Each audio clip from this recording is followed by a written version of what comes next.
Pozdrav ljudi, ovo je moj prvi tutorial. U njemu ću da vam pokažem kako da skinete i instalirate Counter-Strike 1.6.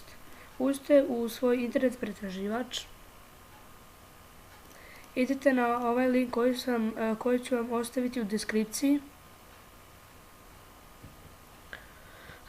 Kada uđete, automatski će vam da se počne da skida Counter-Strike 1.6. Tako ja ću sada da stopiram video dok se ne skine.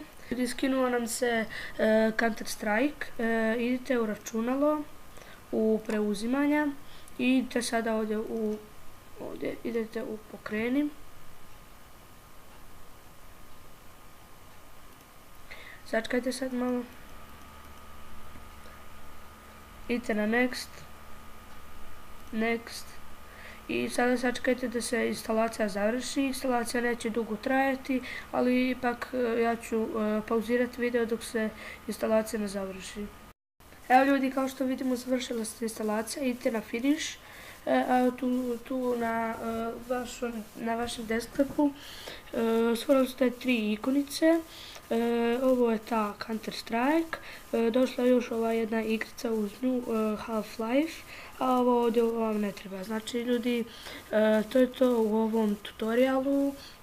Bacite like, koment i share i pretplatite se na moj kanal i do sljedećeg videa. Pozdrav!